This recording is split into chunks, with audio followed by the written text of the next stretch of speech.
Lisbon, a city written in stone and wind. In Lisbon, the streets don't just take you somewhere. They tell you stories. Stories of empires and earthquakes, of traders and trams, of kings, poets, and quiet revolutions.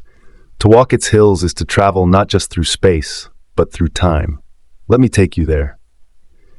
Long before it was Lisbon, it was Olisipo, a quiet riverside post for the Phoenicians and then the Romans. They laid down straight roads like stitches across the land, bringing order to chaos. You can still find traces of their geometry under the Sé Cathedral, where mosaics sleep beneath the cobblestones. But Lisbon isn't flat. It never was. And so its Roman streets, despite their logic, had to bend, yielding to the will of hills, cliffs, and the pull of the Atlantic. When the Moors arrived, they built not with symmetry but with instinct. They wrapped the city in tight alleys and shaded courtyards. Alfama, Muraria, and Castello rose like vines up the hillsides, organic, intimate, defensive. These weren't streets you walked to get somewhere fast. They were streets you got lost in, and sometimes that was the point. Then came the ships, and Lisbon changed. During the Age of Discoveries, the city became a hub of ambition. Gold, spices, and knowledge flowed in from Africa, Asia, and Brazil.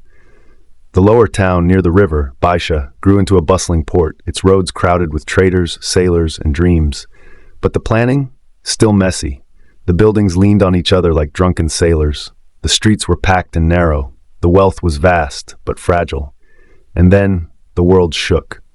On November 1st, 1755, an earthquake struck Lisbon with biblical force. What wasn't flattened by tremors was devoured by fire, and what survived the flames was washed away by a tsunami. Lisbon was devastated. But from that devastation rose one of the boldest acts of urban reinvention in European history. The Marquis of Pombal, the king's brilliant and ruthless minister, declared, "Bury the dead, feed the living, and rebuild the city." And he did. He gave Lisbon order, a rational grid of wide boulevards, open plazas, and earthquake-proof architecture.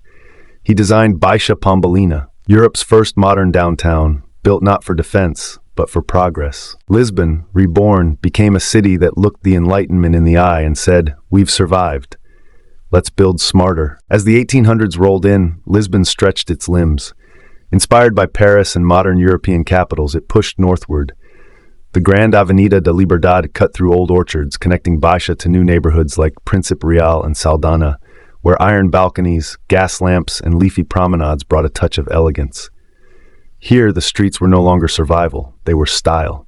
Then came the 20th century. 2 wars, a dictatorship, and a modernist hunger.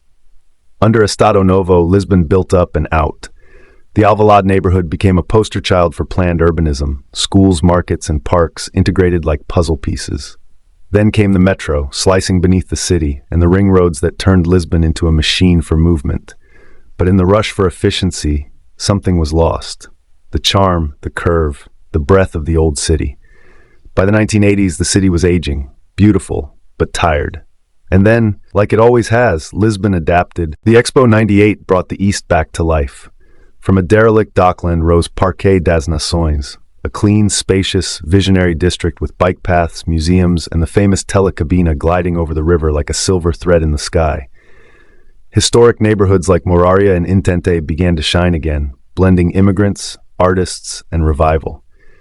Today, Lisbon is walking a tightrope between preservation and innovation.